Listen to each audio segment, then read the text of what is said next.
Otras cosas, por la presencia aquí de la doctora Silvia Cruz Martín del Campo. Leer su currículum sería amplísimo.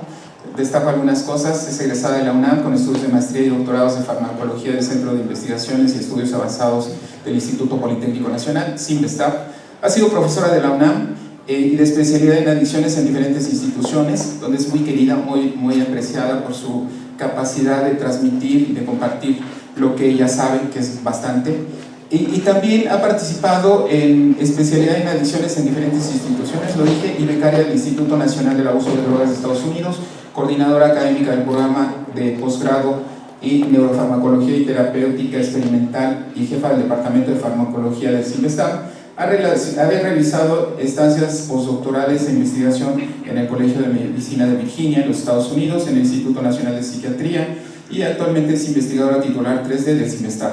En su desempeño profesional, imagínense, 80 publicaciones especializadas en temas de adicciones, libros, 2 libros, artículos, es frecuentemente citada.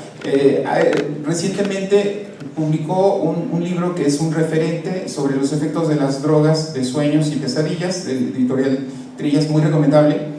Y imagínense, 25 tesis de posgrado, conferencias, y una de ellas será este día.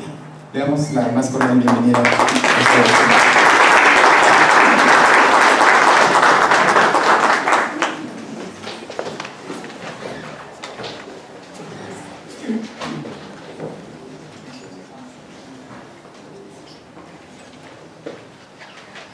Muchas gracias, qué gusto estar aquí presencialmente, además, la posibilidad de volver a vernos, de quitarnos un ratito la cubrebocas.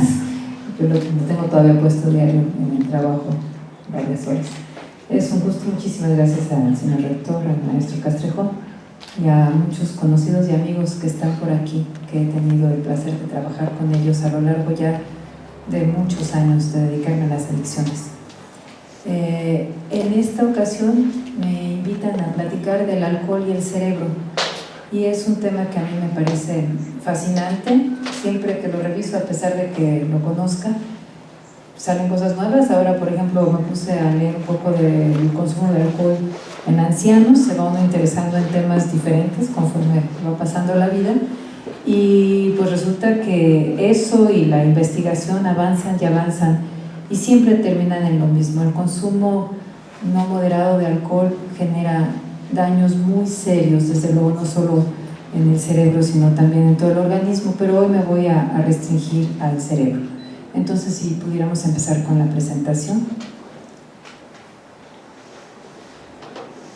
Como todos saben, yo tengo un sesgo enorme hacia el cerebro. O sea, realmente me parece fascinante que sea el único órgano, el que se estudia a sí mismo, que nosotros estamos viendo qué hace el cerebro con el cerebro.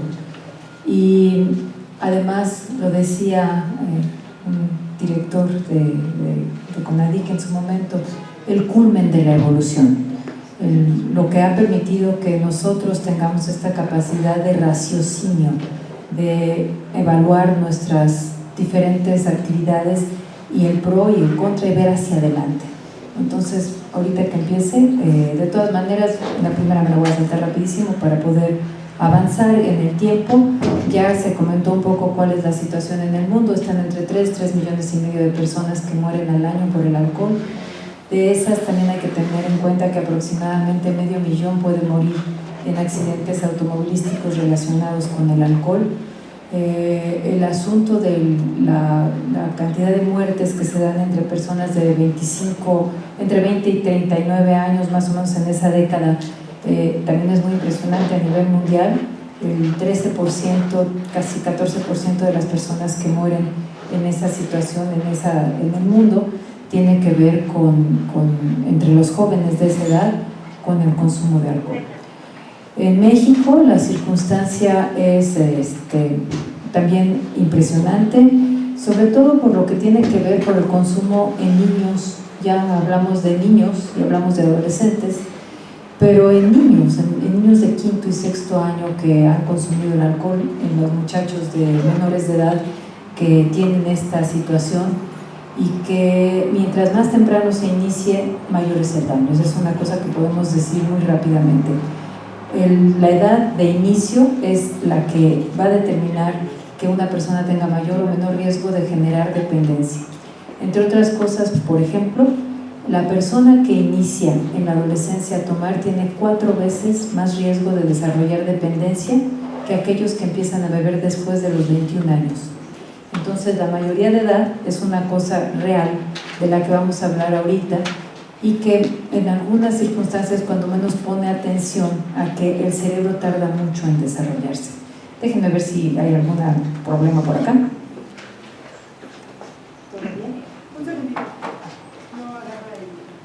Bueno, algo pasa, pero mientras les voy platicando entonces. El problema de que los muchachos en 5º y 6º año empiecen a consumir alcohol, que es múltiple y es social, porque desde luego es un delito darles de alcohol a los menores de edad, está tipificado como un delito. Entonces, ¿por qué pueden? En alguna parte, en alguna medida, porque los padres piensan absurdamente que podrían enseñarles a beber y mejor en casa. Ese es un absurdo del que espero poder convencerlos. La única manera de que las personas convivan adecuadamente en su edad adulta con el alcohol es que no lo prueben de niños. No se les puede enseñar a beber. El cerebro, mientras más en desarrollo esté, más lábil es a los efectos del alcohol. Por eso he pensado en dividir esta presentación desde, digamos, el adulto, qué pasa en el cerebro del adulto, y luego qué pasa si ese adulto es una mujer que se embaraza, que tiene niños, qué le pasa al bebé en gestación, y terminar finalmente con qué le pasa al adolescente. Empezaríamos entonces con platicar del cerebro, el cerebro con esta capacidad extraordinaria que, como yo les decía, en la evolución nosotros compartimos con los reptiles, por decirlo así, una parte muy básica instintiva del cerebro. Esta parte, que es el cerebro medio, tiene que ver con todas nuestras emociones, con toda la capacidad de sobrevivir, con reaccionar frente a algunos estímulos de manera que podamos defendernos, que podamos evitar un riesgo y que podamos tener la emotividad para hacer ciertas cosas. Por otro lado, la parte evolutiva más reciente del cerebro es la parte que se llama la corteza prefrontal. Esa parte está aquí y está prácticamente atrás de la frente, por eso se llama así, y esa parte tiene que ver con lo que nos hace personas cautelosas, capaces de pensar en el futuro, capaces de echar a andar planes y evaluar las recompensas. ¿A qué me refiero por recompensas? Recompensa a nivel del cerebro es alguna cosa que al hacer una conducta nos llevaría a repetirla. Y las recompensas de corto plazo son las que les gustan a los niños y ahorita cada vez más a esta población, a esta generación, que es la gratificación inmediata. Y eso se está generando mucho en parte por lo que tenemos de muchas, incluso juegos, en donde no hay ningún tipo de retraso. Si me pasan hasta la... ya soy yo la que lo pasó. Sí. A ver, ya les platiqué un poquito. ¿Me sé que es acá? ¿Quién anda? ¿Dónde mandan acá? Hacia atrás. No, hacia atrás. Si quiere yo le doy de la computadora. ¿Hacia acá? Hacia la computadora. Adelante, por favor. Entonces yo les platico un poco lo de la parte de epidemiología. Pásenme 2 o 3 y me voy a ir directamente a la parte que me interesa, que es la corteza prefrontal. Eso, cuando lo encuentren, adelante, por favor, adelante. Bueno, más que 40% de los adolescentes en México ya consumen alcohol, ya lo probaron, y esto es una cantidad verdaderamente espantosa. La relación con el alcohol, desde luego, puede ir desde que de cuando en cuando, una vez al año, se consume y se considera abstinencia, hasta un consumo de bajo riesgo, que es en el que quisiéramos que todos los adultos se mantuvieran, el consumo de alto riesgo problemático y ya lo que sería el dañino y la adicción al alcohol, que son los trastornos por uso de sustancias. Mientras más sea el consumo, desde luego mayores son los riesgos a la salud. La que sigue, por favor. Recordarles que alcohol es alcohol, es decir, no importa cómo se consuma, hemos desarrollado a lo largo de toda la sociedad esta parte en donde las diferentes presentaciones son equivalentes, es decir, excepto, siempre digo, excepto la copa doble, porque la copa doble evidentemente son dos, pero todas las demás, digamos un tequila, una cosa por el estilo, aunque el tequila tiene mucho alcohol, se bebe en poca cantidad, y en cambio la cerveza que se bebe, que tiene 6% y le ponen ahí ligera y qué sé yo, se bebe en 300 mililitros, que termina siendo exactamente la misma cantidad de alcohol que vodka, tequila, margarita o lo que se les pueda ocurrir. Un trago es un trago. Entonces medimos en buena medida qué tan riesgoso o qué tan peligroso puede ser el consumo en términos de cuántas copas, bebidas o tragos de alcohol se toman. La que sigue, por favor. Esto no es igual y sí me parece importante decírselos, aunque no es el tema, está la parte de las diferencias sexuales entre hombre y mujer. No es igual para un hombre y una mujer, ni siquiera para el mismo hombre, dependiendo de su talla. ¿Con cuánto sale positivo una persona en el alcoholímetro? Con la cantidad, más o menos en México es 0.4 la cantidad que nos está dando el alcoholímetro. Y lo que sucede es que eso se puede alcanzar en una mujer con una sola cerveza, en un hombre grande, más grandecito, con 2 seguidas. Y desde luego cualquiera que acabe de tomar y salga, en ese momento va a salir positivo, pero depende del tamaño del peso, y eso depende porque la cantidad de alcohol va a estar más o menos concentrada en función de cuánta agua tenemos, si es una persona grandota, si es una persona chiquita, y si es mujer, la mujer tiene menos agua que el hombre, y entonces está más concentrada. De ahí que esta idea muy nociva de que ahora las mujeres beban iguales que los hombres en la misma proporción, es sumamente dañina para la mujer, porque, entre otras cosas, lo metaboliza más lentamente y está más concentrado. Mientras más chiquita, si sale una jovencita con un muchachote y pretende beber al mismo ritmo, estará bebiendo más o menos al doble de lo de él. La que sigue, por favor. Nos vamos a las diferentes fases del consumo que todo el mundo puede conocer. Es esta aparente euforia, y digo por qué es aparente, porque la euforia no es una estimulación, en realidad es la inhibición de la corteza prefrontal, esa corteza que nos permite pensar qué estamos haciendo y qué va a pasar después. Pero en este efecto inhibidor, la inhibición de las conductas sociales que inhiben los desfiguros, digamos, se ve como una estimulación. Más adelante es muy evidente que es inhibidor, se va perdiendo el equilibrio, se va perdiendo la capacidad de articular bien las palabras, da mucho sueño, la gente puede entrar en estado de coma y morirse. En términos humanos, comunes y corrientes, uno diría, bueno, no puede, porque si se durmió, pues ya se durmió, ¿verdad? Ya no sigue tomando para morirse, pero es que hay embudos y les pueden echar a los muchachos y se puede consumir cantidades que ya ni ellos mismos están en capacidad de administrarse. En la que sigue, por favor.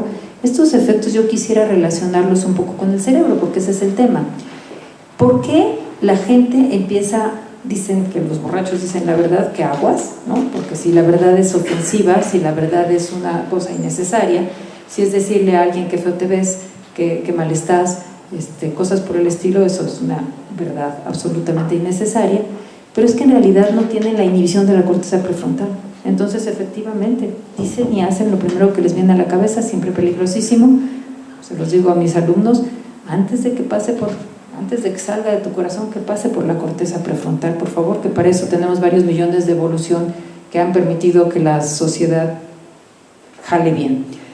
Cuando ya no tienen el equilibrio bien, es que ya llegó al cerebelo. En realidad llega a todas partes, pero dependiendo de cuántos receptores tiene, es en donde se empiezan a ver los efectos.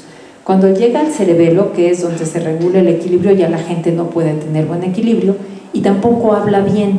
Es fácil, no se pasa una prueba de alcoholímetro para cualquier persona que no pueda articular correctamente las palabras. Más adelante se queda la parte precisamente límbica, que le decimos, la más antigua cerebral se empieza a inhibir, y ahí es cuando ya no se acuerdan de nada, porque el hipocampo, que tiene que ver con la memoria, no está jalando. Ahí es cuando pasan muchas cosas que ya no tienen que ver con esta capacidad de saber qué está haciendo uno. Y finalmente, si se sigue consumiendo, llega a tallo cerebral, y al llegar a tallo cerebral se inhiben funciones vitales evidentes que son las que pueden llevar a la muerte. La que sigue, por favor. Les hablaba yo de esta parte de la corteza prefrontal, que es la primera que se va. Entonces, la primera que deja de funcionar es esa que tiene que ver con la formulación de estrategias a futuro, con la planeación, con el inhibir la conducta socialmente inadecuada, previsión de lo que voy a hacer, y muy importante, la valoración entre la parte inmediata de la gratificación inmediata versus las metas a largo plazo. Sí, puede ser que me encanta ahorita comerme 5 chocolates, pero yo quiero llegar a la boda con el vestido que me compré. Entonces los 5 chocolates se esperan porque estoy pensando en la boda. Sí, puede ser que esto se me antoje, pero yo quiero. Esta capacidad la da la corteza prefrontal. Y esto es lo primero que se inhibe. Con las primeras copas de alcohol se va. La que sigue, por favor. Y entonces cuando se va esta primera parte del cerebro, lo que queda es solo la parte límbica. Esa está funcionando antes de que se llegue a la pérdida de la memoria, a los blackouts y a todas esas partes. Y ahí estas son expresión de emociones y de cosas que tienen que ver con la supervivencia de la especie, la parte de la cosa emotiva. Y entonces, claro, ahí viene, pues que sí, querer mucho al brother de al lado, o la emotividad, o este tipo de cosas, porque ya están en la pura emotividad sin nada de planeación hacia el futuro. Entonces, ahí uno puede ver dónde anda el alcohol, dependiendo de cómo está la conducta de la gente. Uno puede decir, el alcohol ya anda por acá, adiós corteza, adiós cerebelo, andamos funcionando solamente el sistema límbico y ya llegamos a esas fases. La que sigue, por favor. Y bueno, ¿por qué lo hace? Hay una relación conductual muy clara entre qué veo y dónde está el alcohol y en qué concentraciones. ¿Cómo lo hace? Por una serie de mecanismos que no me podría pasar un rato largo ahí. El primero que solo les voy a mencionar es que libera dopamina, y al liberar dopamina para el cerebro, esa es una cosa que dice aguas, dopamina es sinónimo de importante, no solo de placer, porque la gente piensa que es solamente de placer, no, es de importante, y eso hace que el cerebro ponga mucha atención y que se fije en algunos recuerdos. Lo segundo que les comento es que libera opioides. El alcohol libera opioides. Este es un experimento súper interesante en ratones. Ya ven que a los ratones les podemos quitar ciertos receptores, y si hacemos ratones knockout para los receptores a opioides, no beben alcohol. Sabíamos que no iban a consumir opioides, pero tampoco beben alcohol, y resulta que buena parte de lo gratificante del alcohol es liberar opioides. Y luego los otros, que ya se ven más técnicos, les voy a contar solo los 2 primeros, que es que técnicamente yo les diga que el alcohol es un antagonista NMDA, ahorita se los pongo en palabras comunes y corrientes, y el otro es que es un agonista GABA. Entonces vámonos a la siguiente, por favor. Aquí lo que tenemos es que tenemos 2 grandes neurotransmisores que son aminoácidos y que son súper importantes. El glutamato, que es como el acelerador del organismo, y el GABA. El GABA es como el freno del organismo. Estos 2 neurotransmisores regulan muchísimos más. Entonces, meterse con GABA y con glutamato es cosa seria. El glutamato es acelerador, y el glutamato actúa sobre receptores particulares que son canales. Estos canales permiten que pasen cargas positivas, y cuando una célula tiene cargas positivas es una célula altamente excitable. Entonces, ¿qué hace el alcohol? Quita al acelerador, bloquea a estos canales, y al bloquear estos canales, que son a glutamato, pero en particular se llaman NMDA, no entran cargas positivas y esas células no son excitables, ¿sí? Esa es la forma de quitar el acelerador. Se los voy a presentar en la que sigue a través de unos registros de corriente eléctrica. La que sigue, por favor. Vean el primer